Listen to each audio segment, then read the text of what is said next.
Bien-aimés dans le Seigneur, bonjour. Nous remercions l'Éternel pour cette opportunité qu'il nous accorde de nous tenir ici et vous parler de sa part. Comme présentation, s'il faut que je le fasse, je réponds au nom de Bertin Karakouboua. Je suis serviteur de Dieu à l'église Gilgal Temple, c'est ici même à Bukavu. Mais je suis également visionnaire du ministère Christ à moi, un ministère qui est évangélique et qui travaille en collaboration avec les églises. Nous travaillons de l'intérieur mais aussi de l'extérieur. Lorsque nous travaillons avec les églises de l'intérieur, l'objectif est plus de consolider les chrétiens à rester fermes par rapport à l'engagement qu'ils ont un jour pris de suivre Christ et de devenir chrétiens. Afin de ne pas rester juste chrétiens de nom, mais de vraiment vivre une relation personnelle avec l'homme qui est le sauveur de leur vie.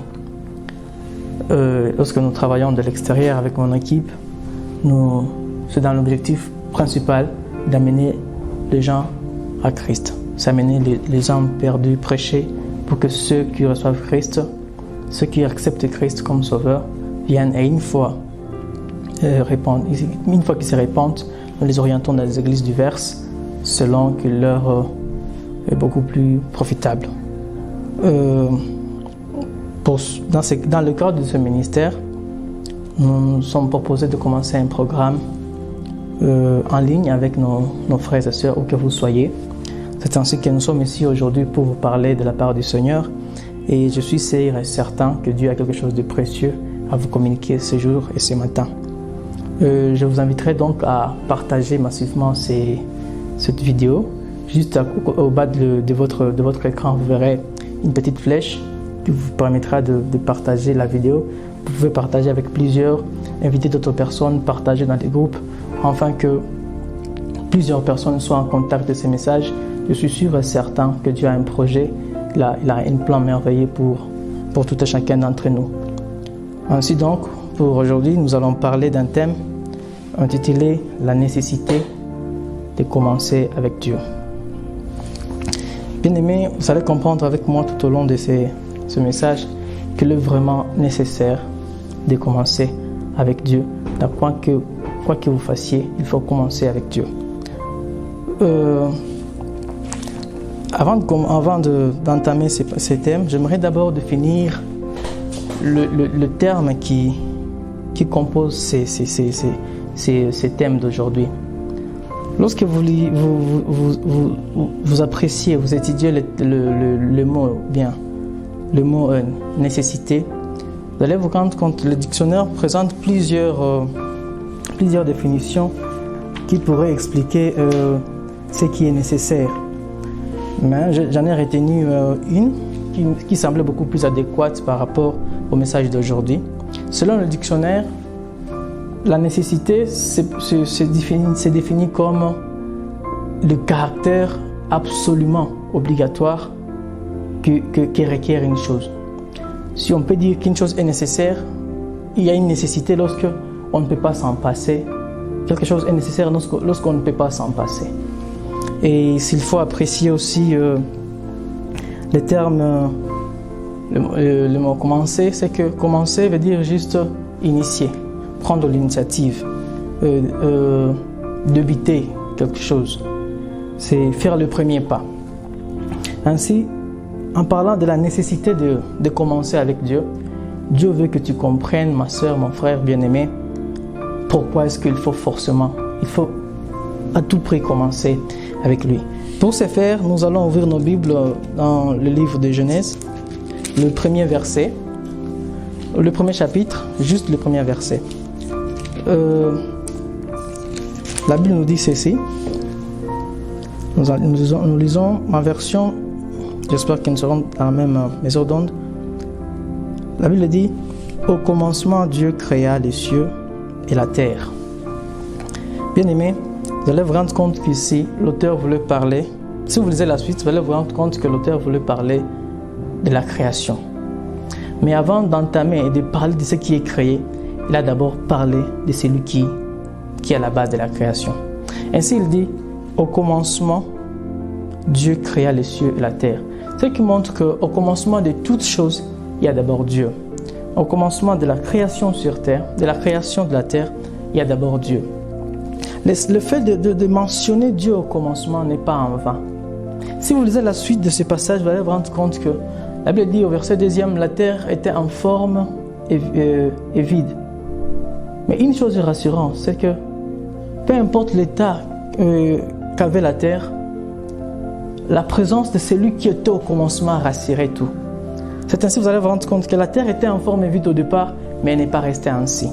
J'aimerais dire à quelqu'un de l'entame de ce message, peu importe comment tu parais au départ, si tu commences avec Dieu, ta situation ne sera pas la même.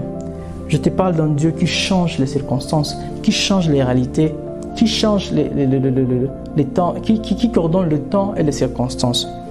La forme qu'avait la terre au commencement n'est pas celle qu'elle a toujours eue, n'est pas celle qu'elle a à ce jour. Parce qu'il y a un Dieu qui coordonne tout. Son commencement était informe et vide, mais sa suite n'a pas été ainsi. Peut-être bien que ta vie est informe maintenant, mais je t'assure que ta suite ne sera pas toujours la même, ne sera pas toujours le cas si tu commences avec Dieu. Ensuite, plusieurs personnes se contentent juste de se rassurer qu'ils vont et se dire qu'ils vont bien finir. La fin préoccupe tout le monde. Tout le monde sait qu'il mourra un jour. Tout le monde sait qu'il y aura la fin un jour.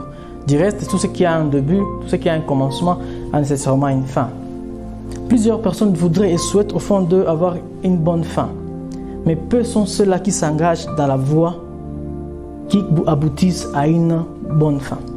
Aujourd'hui, Dieu veut que tu comprennes ces messages pour que tu saches le pourquoi et comment commencer et la nécessité de commencer avec Dieu. Peut-être vous allez vous dire que dans Ecclésiaste 7, le verset 8, la Bible dit il vaut mieux la fin d'une chose que son commencement. Oui, c'est vrai. Cela, c'est carrément un principe d'appréciation selon Dieu. Et c'est vrai. Cependant, à la suite de ce message, nous allons comprendre à quel aspect, dans quel domaine ces principes s'appliquent. Dans quel aspect ces principes sont censés s'appliquer pour apprécier les choses. Vous allez vous rendre compte que lorsque nous parlons du commencement, tout projet a un point de départ. Ta vie a un jour où elle a commencé ici sur terre. Tout ce que vous faites a un point de départ. Mais avant de continuer, j'aimerais dire ces choses.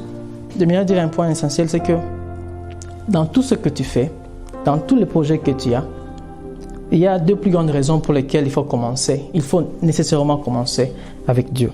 La première raison pour laquelle il faut commencer avec Dieu, c'est que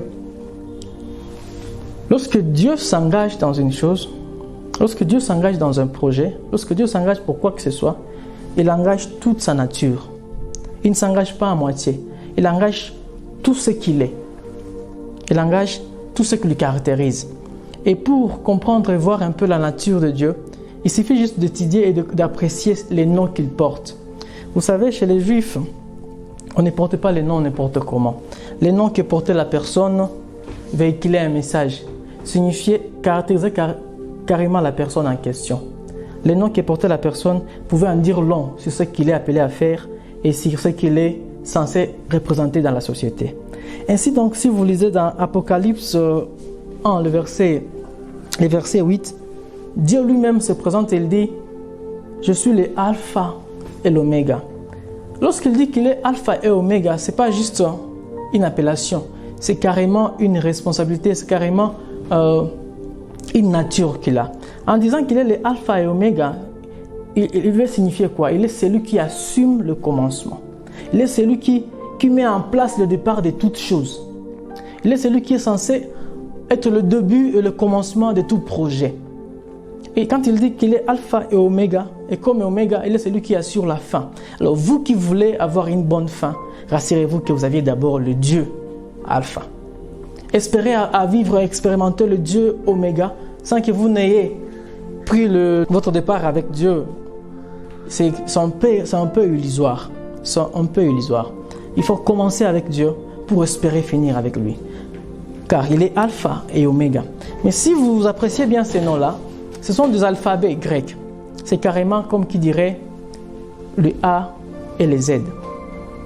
Mais dans la réalité, c'est qu'entre A et Z, il y a plusieurs réalités qui peuvent surgir. C'est ainsi que notre Dieu, étant un Dieu complet, il ne se limite pas seulement à être le Dieu Alpha et le Dieu Oméga, car entre Alpha et Oméga, il y a plusieurs réalités. Ainsi, dans Ésaïe, si vous avez le livre d'Ésaïe 7, le verset 14, Dieu se révèle comme le Dieu Emmanuel. Étant le Dieu Emmanuel, comme Matthieu l'explique mieux, il dit, Emmanuel veut dire Dieu au milieu des hommes. Étant le Dieu au milieu des hommes, il couvre cet écart entre le départ et la fin. Il couvre l'écart du parcours. J'aimerais te dire une chose, le Dieu que je te prêche ce matin, ce n'est pas un Dieu avec qui tu peux commencer seulement. Lorsque tu as commencé avec lui, tu vas te rendre compte qu'il sera aussi avec toi dans le parcours. Il ne va pas te laisser faire la marche seul, il sera avec toi parce qu'il a commencé avec toi. Et non seulement il va continuer avec toi, il va aussi achever avec toi. Nous avons un Dieu qui commence une chose, la fait progresser et l'amène à sa fin. Et une bonne fin. Parce qu'il est le Dieu qui assume le début, le parcours et la fin. Alors, étant le Dieu Alpha, le Dieu Emmanuel et le Dieu Oméga, il rassure notre vie. Bien aimé, il est rassurant de s'engager avec Dieu. Il est rassurant de marcher avec Dieu. Comme je le disais, lui qui est le Dieu Alpha, le Dieu Oméga, le Dieu Emmanuel, c'est vraiment une rassurance de marcher avec l'Éternel. Si vous voulez faire un projet, vous voulez initier un projet dans le ministère, commencez avec Dieu. Débutez avec Dieu. La Bible dit, au départ, là, quand nous avions lu au premier passage du Genèse 1, le premier chapitre, la Bible dit que la terre était informe et vide. Mais si vous lisez au début, Dieu était d'abord là. Je vais bien dire ceci à quelqu'un, c'est que peu importe la forme que prend ton projet au départ, si Dieu est là, c'est déjà bon. Si Dieu est là, c'est déjà bon. Plusieurs personnes s'engagent au moyen de l'argent. Juste parce qu'ils ont de l'argent, ils se lancent. D'autres, même dans les ministères, juste parce qu'ils ont des relations, ils se lancent. Mais les choses ne vont pas évoluer bien parce que vous êtes parti sur base d'une bonne fortune. Non. Les choses évolueront parce que vous êtes parti sur base de celui qui assume le commencement. Il est carrément improbable et illusoire d'aspirer à une bonne continuité quand il n'a pas un bon commencement. Ainsi, il est nécessaire de commencer avec Dieu. Il est vraiment nécessaire d'évoluer avec Dieu, car il ne peut marcher avec toi dans la suite que s'il a commencé avec toi. Ma soeur, mon frère, toi qui veux le mariage, qui veux émerger dans tes projets, n'espère pas voir Dieu intervenir dans la suite de tes initiatives, le faire progresser, si tu ne l'as pas initié dès le départ. J'aimerais que, dès aujourd'hui, que le tout projet que tu as, que ce projet débute d'abord par Dieu. Que Dieu soit au départ, que Dieu soit l'alpha de ce que tu veux faire. Tu veux t'engager dans le fiançailles, dans le mariage, rassure-toi que tu as commencé avec Dieu. Car tu peux commencer avec le fonds, tu peux commencer avec l'argent, tu peux commencer avec les relations, tu peux commencer avec ta propre force, mais tu seras limité à un certain moment. Alors, il est donc nécessaire de commencer avec Dieu, car c'est que lorsqu'il a commencé, il assure la continuité. Pourquoi je dis qu'il est nécessaire de commencer avec Dieu? C'est que la nature de Dieu elle est complète. Elle est complète et indissociable. Il ne peut pas se nier, il ne peut pas se détacher de lui-même.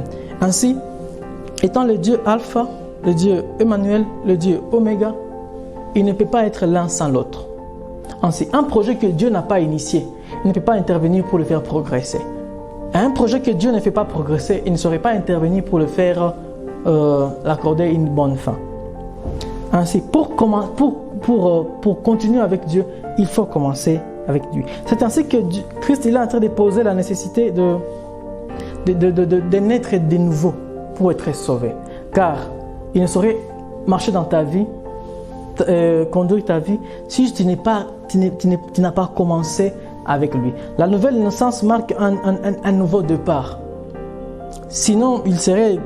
Tu reçois Dieu entre dans ta vie, tu fais en contact avec lui et directement vous évoluez. Mais il pose la nécessité de toujours revenir au départ, d'abord naître de nouveau. Si vous lisez plutôt Jean, 3e chapitre, Jean 3, les 3e chapitre, vous allez vous rendre compte que Christ lui-même pose l'obligation de naître de nouveau comme base de vivre une nouvelle vie et d'avoir le salut. Cela s'explique dans le fait que Dieu, entre Dieu et le diable, il y a comme une clause de non-continuité. Dieu ne saurait pas faire émerger ce que le diable a initié et vice-versa. Si Dieu n'a pas été le alpha de ce que tu fais, de tes engagements, il ne saura pas être le manuel de son processus. Ainsi donc, comme l'homme naît pécheur par nature, pour qu'il soit sauvé, il faut qu'il naisse de nouveau. Car Dieu doit marquer un nouveau départ pour qu'il naisse de nouveau. Ainsi, vous commencez une nouvelle vie avec Christ. Car il ne saurait pas s'improviser dans ce que le diable a initié. Si vous venez au monde dans le péché et que Dieu lui-même plus s'initier dans la chose, ça serait compliqué. Alors, il fait toujours en sorte que vous commenciez avec lui pour qu'il continue avec vous, pour qu'il finisse aussi avec vous. Mon frère, ma soeur, je ne sais pas quel est le projet que tu as, je ne sais pas quelle est la chose que tu entreprends en ce moment, mais rassurez-vous que vous avez commencé avec Dieu. Rassurez-vous que Dieu est avec vous. Car s'il n'est pas avec vous au départ, c'est compliqué pour la suite. Et le diable également, lorsqu'il s'engage, il engage toute sa nature. Et nous savons du reste que le monsieur, c'est un menteur. Peu importe ce qu'il vous propose, c'est jamais équivalent à ce qu'il vous dérobe. Il ne peut jamais rien vous proposer de bon. Peu importe ce qu'il dit, peu importe ce qu'il propose, peu importe ce qu'il met au tapis, c'est toujours du mensonge. Peu importe l'apparence que cela prend au départ. Ainsi, la différence se montre parce que la parole est en train de dire que la bénédiction de l'Éternel, c'est celle qui enrichit et ne se fait suivre d'aucun chagrin. Donc la suite de ce que Dieu donne, c'est le bonheur. La suite de ce que Dieu initie, c'est la joie. Donc le problème, ce n'est pas comment tu commences, mais plus avec qui tu commences. J'aime bien cette parole dans Exode 3, le verset 11 à 12. Lorsque Moïse est un peu inquiet, Dieu l'envoie demander à Pharaon de libérer le peuple d'Israël. Moïse pose une question, il dit « Qui suis-je moi pour libérer les enfants d'Israël ?» J'aime bien la réponse que Dieu va donner au 12e verset. Dieu n'a pas répondu par rapport à qui il était, il a répondu par rapport à celui avec qui il était. Dieu a dit « Je suis avec toi ». Mon frère, ma soeur, pour le projet, pour le ministère dans lequel tu es, le problème ce n'est pas qui tu es pour réussir. Le problème ce n'est pas d'où tu viens pour réussir. Le problème c'est avec qui tu marches, avec qui tu es pour émerger dans ce à quoi tu t'es lancé. Tu es travailleur, tu travailles, tu es enseignant, tu es médecin. Le problème, ce n'est pas d'où viens-tu pour émerger dans ton domaine, mais avec qui tu es pour émerger. Vous savez, marcher avec Dieu rassure l'élévation. Marcher avec Dieu rassure la suite et aussi rassure surtout une bonne fin. Ainsi, vous allez voir dans Genèse, très souvent, à chaque fois que la Bible me disait que Dieu, l'Éternel, était avec quelqu'un, la suite était que tout ce qu'il faisait réussissait. Car le fait de marcher, de commencer avec Dieu, fait que ce que vous faites émerge. Ce fut le cas de Joseph. Il a connu le haut et le bas, mais il était avec Dieu. Et le fait d'être avec Dieu lui a rassuré le succès. Mon frère et ma soeur, je te conseillerais de commencer avec Dieu dans tout ce que tu prévois faire. Ne pense pas que Dieu va suivre. Dieu devrait commencer. Dieu ne va pas suivre tes pas. Dieu doit initier, être à la base de ce que tu fais. La seconde raison pour laquelle il faut vraiment commencer avec Dieu, c'est que le fait de commencer avec Dieu nous assure deux choses. C'est que lorsque vous commencez avec Dieu, cela vous donne la possibilité d'expérimenter, et comme le droit d'expérimenter son intervention dans votre vie et pour votre vie. Il intervient pour et il intervient dans.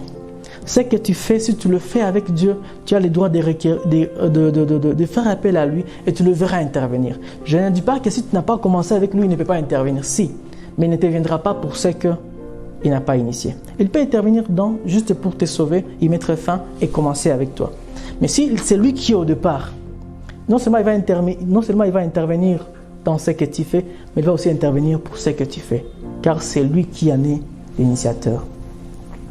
Ainsi, si vous lisez l'histoire de Moïse, cela en dit vraiment long par rapport à la nécessité de commencer avec Dieu. Lorsque Dieu a appelé Moïse, il lui a donné la mission d'aller libérer les enfants d'Israël de l'Égypte. Au début, il lui a parlé de quelques résistances, de la résistance dont Pharaon ferait preuve. On dirait bien que Moïse était au courant, il connaissait déjà quelle serait l'attitude de Pharaon par rapport à sa demande de libérer les enfants d'Israël. Mais tout juste après la sortie de l'Égypte, Moïse ne savait rien par rapport à ce qui devait advenir. Ainsi, vous allez vous rendre compte que Dieu n'avait jamais prévenu Moïse que dans le désert, il y aura l'obstacle devant la mer. Non. Mais une fois devant la mer, Moïse a fait recours à l'Éternel. Et parce que l'Éternel était l'initiateur du projet, il a intervenu dans et pour ce projet. Non seulement il a apporté une solution, mais aussi il a carrément éliminé les ennemis. Bien aimé, les projets dans lesquels tu es, la chose que tu as initiée, si tu l'as commencé avec Dieu, il y aura toujours des ennemis, il y aura toujours des gens qui voudront te voir échouer. Mais Dieu va intervenir non seulement pour t'amener de l'avant, mais aussi pour les écarter de ton chemin. Je prie ce matin que, comme l'a dit l'Éternel, que les Égyptiens que tu vois aujourd'hui, que tu ne les voies plus jamais. Que les Égyptiens que tu vois rôder autour de toi dans ta vie de couple, que tu ne les voies plus jamais. Que les Égyptiens que tu vois, les ennemis que tu vois t'attaquer par rapport à tes projets, par rapport à ton mandat, par rapport à ton travail. Si le travail que tu as est venu de Dieu, je prie ce matin que tu ne voies plus jamais ces ennemis-là. Que Dieu le mette à carreau, que Dieu les écarte de ton chemin. Car il est le Dieu qui s'assume. Il est le Dieu qui soutient ce qu'il a fait naître. Il est le Dieu qui assume la poursuite et la continuité de ce qu'il a donné. Comme je le disais tantôt, dire que la bonne fin viendra seulement, c'est pas rassurant. La bonne fin viendra juste au hasard, c'est pas rassurant. Les passages qui montrent la préférence de la fin par rapport au début dans Ecclésiaste 7, le verset 8, il dit « Vaut mieux une bonne fin que le commencement ». Ce passage est plus par rapport au salut de l'âme. Ainsi donc, vous verrez, par exemple, l'exemple que je peux donner par rapport à cela, c'est que lorsque Christ était à la croix, il y avait deux brigands à côté de lui, l'un à sa gauche, l'autre à sa droite. Tous deux ont mal vécu, les brigands. Ils ont mal vécu, ils ont mal commencé leur vie. Ils ont mal continué leur vie. Mais à la fin, l'un de deux a reconnu la grâce. Il s'est repenti, Dieu lui a accordé une bonne fin. Par rapport à son âme, on peut dire qu'il a eu une bonne fin. Mais par rapport à sa vie, mon ami, c'est prétentieux de dire qu'il a eu une bonne fin, comme vie sur terre. Il suffit juste de poser la question à ses enfants, pensez-vous que votre père a bien fini? Je ne vois pas un fils de celui qui a été pendu dire que mon père a bien fini, comme si c'était le cadeau du siècle. Non. Du reste, en Israël, finir au bois, c'était carrément l'expression d'une malédiction. Il a mal fini parce qu'il avait commencé un jour en voleur, il a continué en voleur et il a fini tel un voleur. Mais aujourd'hui, vous avez la chance de changer le parcours de votre vie en recevant Christ. En recevant Christ, vous avez la chance et l'opportunité de changer le parcours de votre vie. Certainement, le voleur aurait préféré connaître Christ avant. S'il l'aurait connu avant, effectivement, qu'il ne finirait pas ainsi. Mais il a fini en recevant le salaire du voleur, tel un voleur, car il a commencé un jour comme un voleur, il a continué comme un voleur, il a fini comme un voleur au bois. Néanmoins, il a reçu Christ et il a été sauvé. Alors, j'aimerais te dire ceci, mon frère, ma soeur. La grâce de Dieu est là. La grâce de Dieu est là. Ne cours pas le risque de dire que je vais vivre ma vie telle que je veux et un jour je vais recevoir Christ. Ce n'est pas évident. Mais aujourd'hui, si tu écoutes cette parole, tu as la chance de faire marche avec l'Éternel. Il suffit juste de te repentir et d'accepter le Seigneur et de continuer avec lui. Bien sûr, de naître de nouveau, de recevoir Christ, de vous faire baptiser et vous serez sauvés. C'est ainsi que Dieu, ce matin, Dieu nous interpelle et Dieu nous montre la raison pour laquelle il nous faut vraiment commencer avec lui. Je suis sûr et certain que si Moïse avait pris l'initiative lui-même d'aller sauver les enfants d'Israël, cela lui serait vraiment un problème sérieux. Parce que non seulement il y aura l'obstacle de la mer, non seulement il y a eu les eaux amères avec les eaux de Mara, Il y a eu plusieurs obstacles. Du reste, les comportements même de son peuple étaient insupportables. Mais vous allez vous rendre compte qu'à chaque fois que son peuple lui troublait, Moïse faisait recours vers celui qui l'a envoyé. Vers celui qui l'a envoyé. À chaque fois, il disait, Seigneur, ce n'est pas moi qui ai engendré ce peuple, c'est ton peuple. Et Dieu prenait les choses en main parce que c'était lui qui en était l'initiateur. Alors, j'aimerais un peu le dire un peu en Swahili comme on le dit. Mungu aendelesha venye kuanza. Anaendelesha venye yeye peke aliruhusu bianze. Venye akufanya bianze, ukitaka akui anabimalizaka njo kwanza, kisha anaanza vya mupya anaendelea na wewe. Je veux que Dieu intervienne dans ta vie pour mettre fin à tout ce qui n'est pas fait de Dieu, tout ce qui n'est pas de lui en toi, et qu'il mette une nouvelle personne en toi, la personne de Christ, la personne du Sauveur qui est Jésus-Christ. Lorsqu'il entre dans ta vie, il fait de toi une nouvelle créature, il fait de toi une nouvelle personne, car il commence avec toi. Ainsi donc, tous ces gens-là qui vous disent que non, ils ont commencé avec Dieu, ils n'ont pas vu clair, ils ont fait d'autres alliances. Bien aimés, ce sont des tromperies. Ils se trompent. Ils ont l'illusion de bien continuer, mais juste la fin nous donnera raison. Parce que le diable ne saurait te donner quelque chose de bon, c'est juste du mensonge. Mais cependant, il y a des choses qui intriguent un peu par rapport à certaines personnes. Vous voyez quelqu'un là, il a commencé avec Dieu, il continue avec Dieu. Une fois élevé, il change de camp. C'est vraiment dangereux. C'est vraiment dangereux. Je me demande, mais le Dieu qui t'a soutenu, qui te connaissait quand tu étais encore à l'autre bar, inconnu de tous, il t'a élevé, il t'a donné un nom dans la société.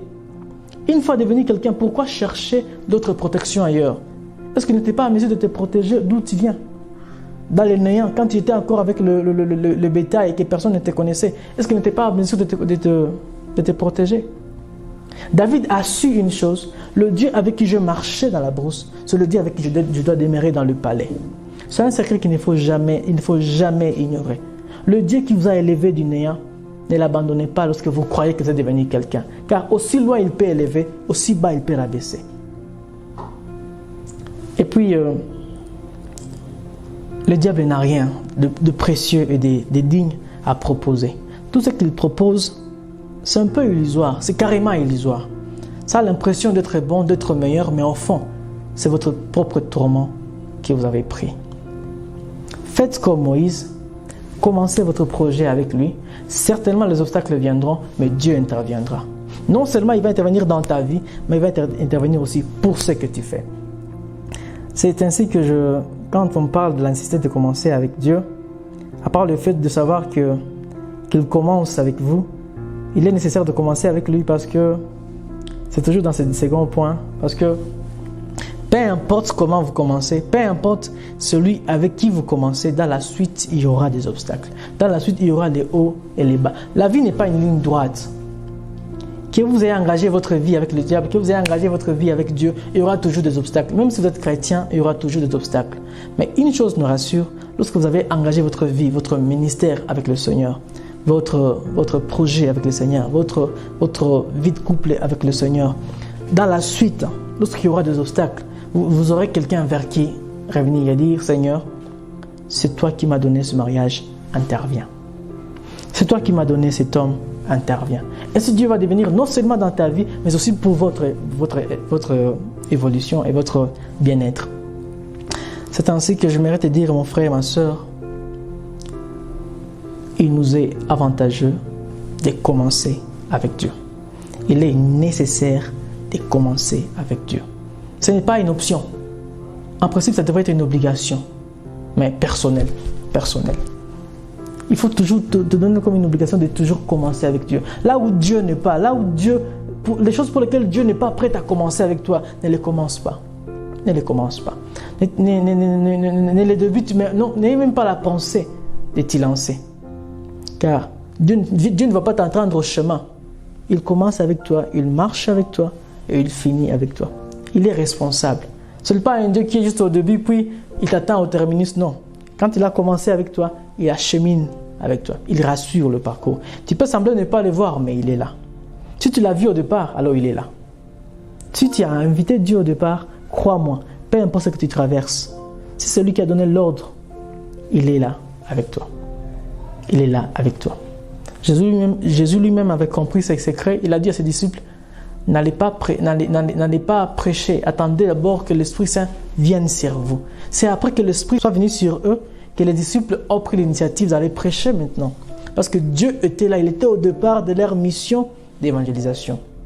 Car dans la route, il y avait plusieurs obstacles, mais le Dieu qui a initié le projet, il est le Dieu qui les a soutenus dans le parcours, il est le Dieu qui a fait en sorte que nous aujourd'hui aussi nous puissions parler du Seigneur, car un jour il a commencé avec nos aînés dans la foi, et il continue avec nous, et il acheminera toujours avec ceux qui viendront après, en tout cas à tout celui qui décidera de marcher avec lui.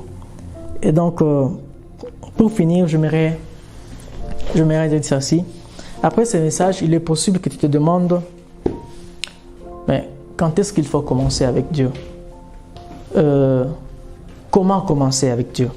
Par rapport à la question de savoir quand est-ce qu'on commence avec Dieu, tout le monde n'a pas la chance de croiser Dieu ou bien de connaître Dieu dans son jeune âge. Mais on commence avec Dieu dès que l'occasion vous est offerte. Et si vous écoutez ce message, vous avez l'opportunité de commencer avec lui. Décidez, prenez la décision aujourd'hui de donner votre vie au Seigneur. Prenez la décision aujourd'hui de remettre votre couple entre les mains du Seigneur. Prenez la décision aujourd'hui de remettre vos projets entre les mains du Seigneur et que Dieu seul les coordonne. Que Dieu coordonne vos initiatives, que Dieu coordonne tout ce que vous faites, que Dieu soit le alpha, le manuel et le oméga de ce que vous faites. Je suis sûr et certain que vous avez suivi le message et que le Dieu du départ est ici, le Dieu du départ est avec vous. Vous pouvez faire le choix de continuer avec lui.